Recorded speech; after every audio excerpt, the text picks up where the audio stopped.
Here we go again, more Jeep XJ issues.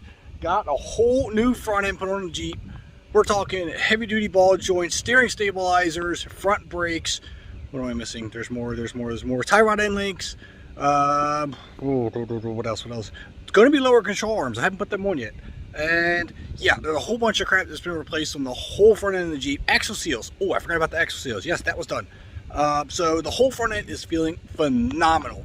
But because of all that's done, and now the Jeep's riding great, the steering issue is way more predominant. So it's really loose. Every XJ has it. TJs, whatever, all the Jeep's garbage.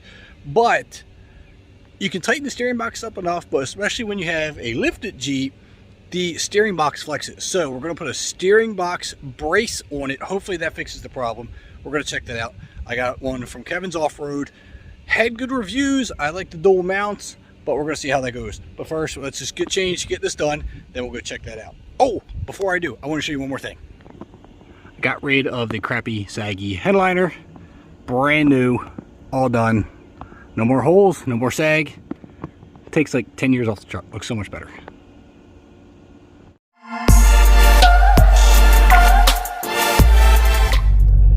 Check engine light yet again. Awesome. That check engine light is such a pain in the ass. We got some other issues to deal with right now, but for some reason that check engine light comes on, I get this really rough idle, which comes and goes periodically. We've been through the entire Jeep. We can't figure it out. I've had to Southern Stables. They thought they had it figured out. It was a fuel ratio issue. It runs smooth as glass for like 2 weeks. I mean, it runs like it's brand new. And all of a sudden, out of nowhere, under random circumstances, you'll have this really rough idle again for like 2 days, and then it'll completely clear out again and run great for another 2 weeks or so. It's so weird. Let me know if you have any issues with that, because I would love to know how to fix it. So here's today's project. It is the steering box stabilizer I got from Kevin's Off-Road. Really cool design. There's a lot of different ones out there to pick from. I like this one. Had a dual point mount, you know, from one end, the other end, and then you have what'll attach to the steering box. This was a relatively inexpensive part. A lot of ones I saw with the dual mounts were like $300 to $400. This was only $100. So we're gonna check it out. It had a lot of really good reviews. They're also saying, if I can dump this out real quick, boop, here we go. There's the rest of the hardware for that.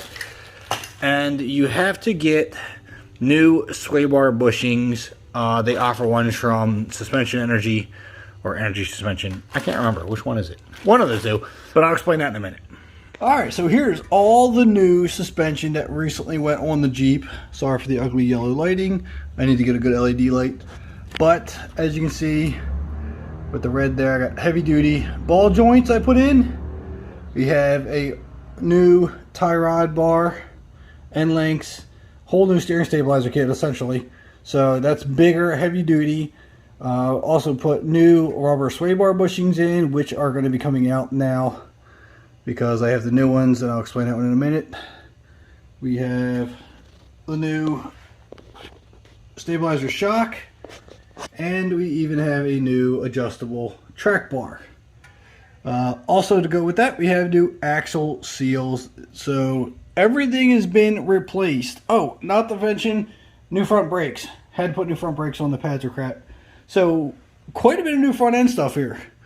The truck runs amazing now. I mean, it actually drives nice and smooth. But now we have the issue with the steering box flexing. Yes, everyone who has a lifted Jeep knows that this thing flexes like crazy, and we have to take care of it. Alright, so I've got the brace rested up here, and it's supposed to go underneath, or should I say over top of the bolt for the sway bar bushings, which would be these guys. They'll actually be on this side here. But since the Jeep is lifted, and I have the extension bracket here, they're going to end up attaching there instead of here. I completely forgot that I had those drop brackets. So the reason we bought the new sway bar bushings was that this indent here, the way that the bracket's formed, it's dimpled. And the brace wouldn't fit over that. You need a completely flat brace or a flat bracket. Not even sure how to word that. I'm completely sorry about that. Anyway, since I have the drop brackets for the sway bar, I'm going to have to attach it to this bolt as opposed to the back one here. Alright, so quick update. As on par with anything else, nothing wants to fit perfectly. So let's go. I'll show you what I mean real quick. So under here, let's get under here real good. I got it on. Now, there we go. We got the brace attached over here onto the box. Attachment runs all the way down. Attached there. Now this, considering I have a drop bracket, I was going to put it underneath of this bolt here. But it doesn't line up because of this little piece here. I had to put it under the drop bracket, which I know you're probably not supposed to do, at least until I get a spacer or something for this one so that it's flush, which I am going to do. Please don't rush me too much. I'm going to get that washer in there. I don't have any at the moment. But this is a trial fit. It runs all the way over here. Same here. I had to run it under the drop bracket.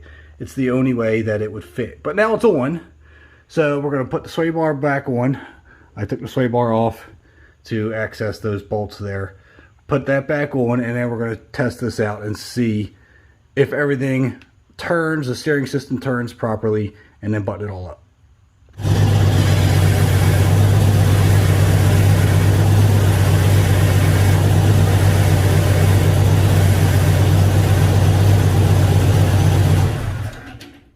Alright, so nothing's binding up, steering is working freely, everything turns, no rubbing. Let's get this thing out on the road, and hopefully it made an improvement, because I hate buying parts that don't actually work.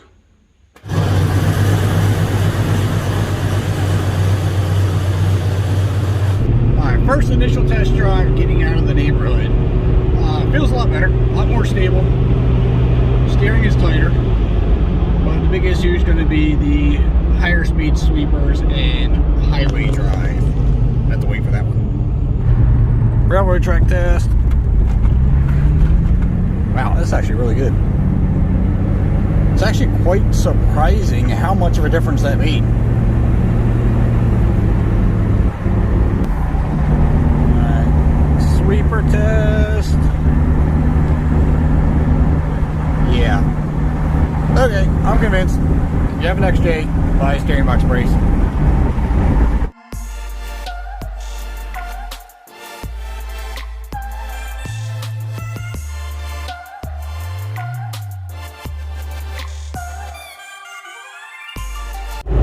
Highway test, also a pass, much more stable. Steering wheel doesn't have as much play in it.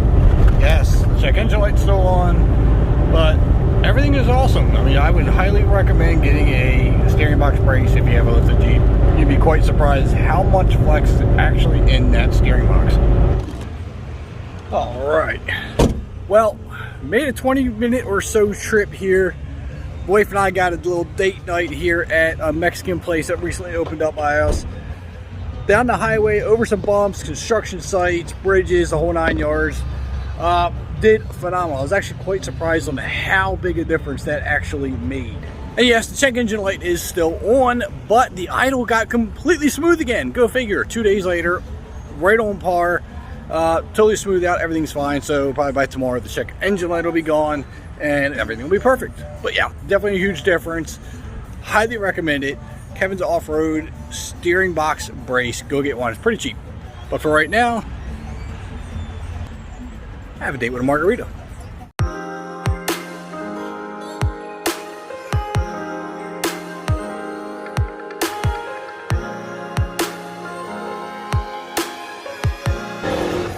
Nothing like a good margarita to get you loosened up before you go shopping.